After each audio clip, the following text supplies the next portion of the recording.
He is with us live right now. Governor, pleasure to meet you. Thank you very much for making the time. A pleasure to join you today. I wanted to start off and just ask about that kind of show of support. It's not something that I think Canadians have come to expect over the last number of weeks. And so the idea of, beyond just using your words, actually raising the flag, why did you feel it was necessary? Well, and we also, by the way, lit up our beautiful Capitol building red and white Saturday evening. It was beautiful, and we were joined by many Canadians and Canadian Americans at the ceremony. I think it's important that the people of Canada know that there is a lot of love and support from the people of the United States for our friends and allies in Canada. And just as in Canada, many folks are dismayed by the words of our president, so too in America. Many people continue to be just as worried about taking on our friends and siding with our enemies. So, look, Canada is Colorado's biggest trading partner. We do a tremendous amount of business together, but beyond that, the cultural ties, the social ties, these will endure this presidency, and we wanted to celebrate how much we in Colorado love our friendly neighbors to the north. I did want to drill down with you, Governor, on the economic relationship. In your view of the potential impact, if these tariffs writ large are launched in the way that the president has threatened they will be as of April in a couple of different ways. So you mentioned that Colorado, that Canada is your biggest trading partner. Please do correct my figures if I have them wrong. But just for everybody watching, in 2023, we accounted for about a fifth of what you exported, and Canada is about a third of what you import. $5.5 billion of imports, $1.8 billion of exports, and growing at quite a substantial rate in both directions over the last 5 years. If these tariffs are applied in the way Donald Trump is saying they will, what do you anticipate the impact on Colorado's economy will be? Sadly, the impact will very likely be a recession both in the United States and in Canada. It's for this reason that tariffs are a very poor threat. Effectively, our president is saying, watch as I stab myself. And yes, the blood goes on our trading partners as well. It hurts both Canada and United States. We need a North American integrated supply chain. We need free trade between United States, Canada, and Mexico. That concept is not only broadly popular, but it encourages investment and encourages prosperity. And I think it's very important, and you're going to hear Americans from both the left and the right, Republican and Democratic, push back on specifically the tariffs with Canada, but also this broader tax increase tariff agenda that also could impact our friends in Europe and our friends in Mexico.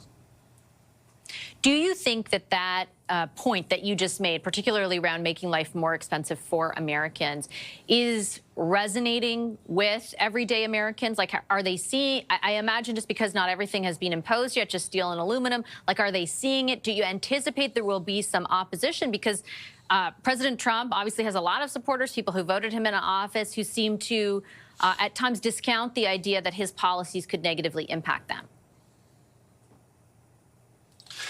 First, I want the Canadian people to know that, by and large, the people of the United States have a deep kinship and strongly support a good relationship with the sovereign nation of Canada.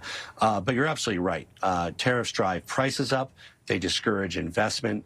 They only embolden and empower our geopolitical adversaries like China, because we're interfering with a North American integrated supply chain. And we know that it'll drive manufacturing overseas from both Canada and United States if we get locked into this trade war, because most parts and materials are sourced internationally.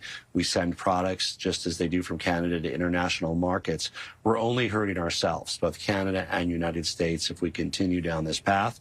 I hope beyond hope, as I know many Canadians do, that the president will find a way to avoid these tariffs and settle this issue going forward, but I'm not holding my breath. Yeah, and just on that, I know that you're obviously from a different party, but are there any lines of communication between yourself or any of your other kind of Democratic counterparts in other states, or even Republicans who oppose tariffs as an economic policy? Are there any direct lines to the White House to kind of convey this message of opposition to people in and around Donald Trump? I expressed my opposition to tariffs to the president himself, to the Secretary of the Treasury. I hope that my Republican colleagues are also doing so confidentially.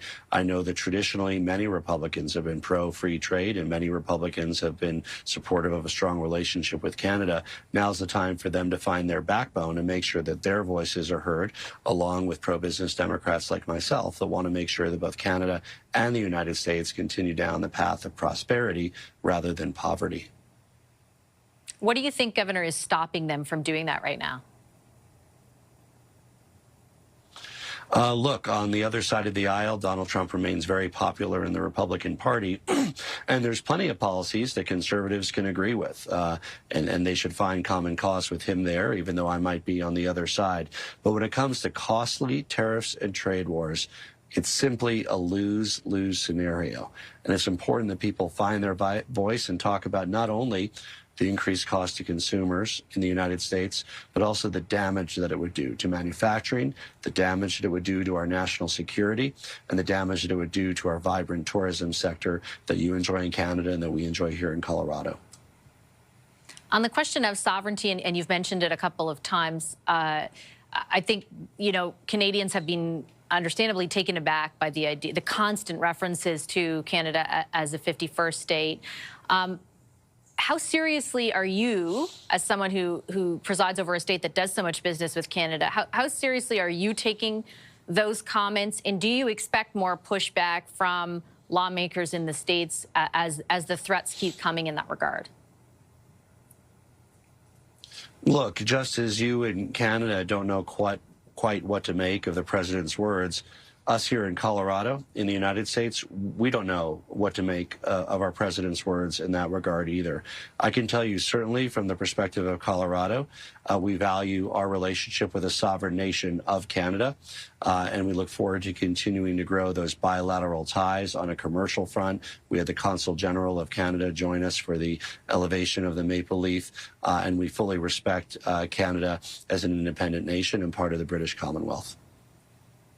Okay, Governor, I'll leave it on that note. I appreciate you making the time for the conversation tonight. Thank you. Thank you.